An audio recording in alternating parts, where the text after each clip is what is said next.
Bonjour à tous, ravi de vous retrouver pour une troisième capsule sur l'affirmation de soi. Donc nous allons continuer à nous balader dans le livre de Frédéric Fanget, Affirmez-vous pour mieux vivre avec les autres. Aujourd'hui c'est le refus, nous allons apprendre à dire non. Et c'est pas facile de dire non, mais il y a des trucs et je vais vous donner mes petits secrets. Pourquoi est-ce si important de dire non? Déjà pour protéger ses limites personnelles. Ça permet de préserver votre énergie et votre temps. Dire non va vous permettre de ne pas vous surcharger et de gérer votre temps de manière plus efficace en vous concentrant sur ce qui est vraiment important pour vous. C'est éviter l'épuisement.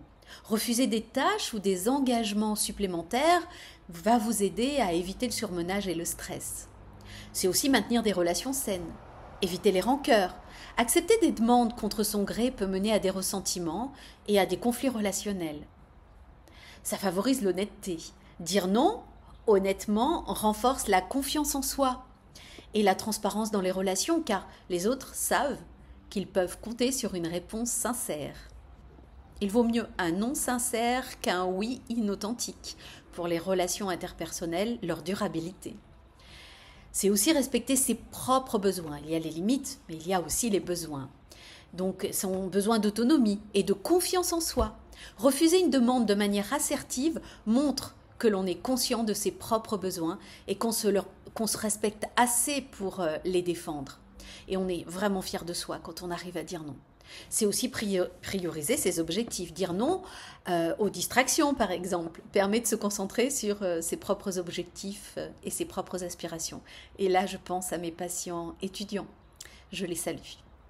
C'est aussi encourager l'autonomie des autres, les responsabiliser. Dire non oblige parfois les autres à trouver des solutions par eux-mêmes, ce qui peut les aider à devenir plus autonomes et responsables.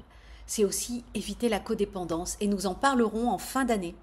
Ne pas toujours dire oui empêche la formation des relations de dépendance où l'une des parties compte constamment sur l'autre pour résoudre ses problèmes. C'est favoriser le bien-être émotionnel, la réduction du stress et de l'anxiété par tout ce qu'on vient de dire. S'affirmer et dire non de manière assertive renforce l'estime de soi, j'arrête pas de vous le dire, et la confiance en ses décisions. Prendre des décisions saines, c'est le non qui permet parfois ça, en évitant les compromis inutiles.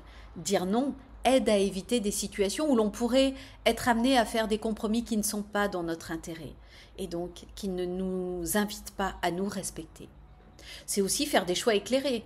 Refuser certaines propositions permet de prendre le temps de réfléchir à ce qui peut nous correspondre le mieux. En somme, savoir dire non est crucial pour maintenir un équilibre sain dans la vie, pour respecter ses propres limites, ses propres besoins et entretenir des relations fondées sur l'honnêteté et le respect mutuel. Oui, mais dire non, c'est difficile parce que souvent, non signifie conflit pour la plupart des gens. Je l'entends souvent en consultation. Eh bien non, dire non peut souvent être perçu comme une source potentielle de conflit, mais ce n'est pas nécessairement le cas. Je vous l'ai dit, pour qu'il y ait conflit, il faut être au moins deux. Donc, voici pourquoi et comment dire non de manière à minimiser les conflits et à maintenir des relations harmonieuses. Alors, première chose, c'est communiquer de manière claire, respectueuse. Par exemple, Frédéric Fanget dit que dire non d'emblée suffit dans 80% des cas. C'est vrai. Et non, je ne peux pas. Je suis navrée, je ne vais pas pouvoir. Ça évite les malentendus. En exprimant clairement et respectueusement les raisons pour lesquelles on dit non, peut réduire les risques de malentendus. Je vous donne un exemple. Je ne peux pas accepter ce projet en ce moment parce que je suis déjà engagée sur d'autres tâches. Tout simplement. Alors, vous allez dire, tout simplement, elle est gonflée. Oui, en fait, ça se travaille et on va le voir à la fin. On utilise des déclarations, on commence par je, parce qu'on dit que tu, donc je suis désolée, je ne vais pas pouvoir, etc. Donc, c'est pour exprimer ses propres sentiments et ses propres besoins sans blâmer l'autre personne. À aucun moment on ne va critiquer l'autre. Exemple, je me sens surchargée en ce moment, ou je me sens assez dépassée en ce moment, je ne vais pas pouvoir prendre en charge ou prendre la responsabilité de cette activité. Alors, vous voyez, donc c'est exprimer clairement, en commençant par je. Mais c'est aussi, pour moi, c'est ça le secret, c'est offrir des alternatives. C'est difficile un non sec. Moi, je ne sais pas bien dire non d'une manière sèche. Je vais plutôt proposer une alternative. Donc proposer des solutions, par exemple, lorsque c'est possible. On offre des, par exemple, je ne peux pas t'aider ce week-end, mais par contre, je peux t'aider tel soir de la semaine. Est-ce que ça te va? Voilà, ça c'est plutôt ainsi. Comme je peux dire à des patients, écoutez, je ne vais pas pouvoir tel jour, telle heure, mais si vous voulez, je peux vous appeler 10 petites minutes à tel autre moment. Et rarement, c'est rarement mal pris. Hein. C'est être aussi empathique, montrer de l'empathie, reconnaître les sentiments de l'autre personne, tout en maintenant sa proposition. Par exemple, je comprends que c'est important pour vous, mais je ne suis pas disponible, je ne vais pas pouvoir à ce moment-là. C'est aussi pratiquer l'écoute active. On l'a vu la dernière fois, l'écoute active. C'est ok, oui, je comprends. Ah, tout à fait. En effet, vous savez, ce genre de choses. Bien sûr, hein, de façon authentique. Hein. Et donc, c'est montrer que vous écoutez, que vous comprenez les besoins de l'autre hein, avant de donner votre réponse. En plus, ça permet vraiment de différer et de réfléchir. Oui, je comprends.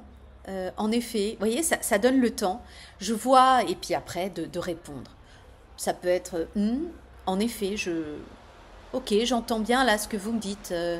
Je vois que c'est vraiment, que vous avez vraiment besoin d'aide, mais je ne vais pas pouvoir là m'engager tout de suite maintenant. Et là, une alternative, toutefois, j'aime bien le toutefois ou cependant, je pourrais vous proposer à tel autre moment. Voilà. C'est maintenir une attitude positive. Qu'est-ce qu'une attitude positive? C'est le sourire déjà, ou en tous les cas, regarder dans les yeux. Rappelez-vous, si vous ne pouvez pas vous regarder au milieu, et avant de pouvoir, avant de refuser. D'accord? On ne s'excuse pas de manière excessive, hein. Ce serait se justifier, ça fait, c'est lourd, et puis l'autre peut se dire, il y a anguille sous baleine, voyez. Donc ça, c'est important. On pratique la fermeté avec gentillesse. On reste ferme, non c'est non, d'accord? Et on va voir cela un peu plus tard. C'est surtout quand l'interlocuteur insiste. Hein, il insiste, il revient à la charge. Alors on va faire le disque rayé, d'accord? Et par exemple, le disque rayé, c'est quoi? Eh bien, on va répéter calmement son refus. Par exemple, comme je vous l'ai déjà dit, je ne suis pas disponible à ce moment-là, mais comme je vous l'ai déjà proposé, je pourrai à tel moment. Voilà, ça c'est encore un truc et astuce. Maintenant, un autre secret. Vous n'arrivez pas à dire non. Alors là, il vous faut dire non, mais sans vous justifier. Alors, ça pourrait être quelque chose comme... mais avec authenticité toujours, hein, sinon il ne faut pas faire. C'est « je suis navrée, je vais devoir décliner votre demande parce que je ne suis pas en mesure de répondre à cette exigence ou je ne suis pas en mesure de vous rendre ce service. Toutefois, voilà, etc., l'alternative. Donc c'est j'aimerais pouvoir vous dire oui, mais malheureusement je vais devoir vous dire non ou je vais devoir décliner parce que en ce moment c'est difficile pour moi, blablabla, sans se justifier, mais je peux vous proposer, etc. Je vais compléter le petit guide qui est sur le site internet, donc les mini-dialogues, avec ce que je viens de vous dire aujourd'hui. Voilà, comme ça vous aurez encore un petit peu plus d'exemples.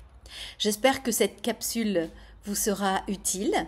Je vous souhaite une très belle semaine. Prenez soin de vous et à très bientôt. Au revoir.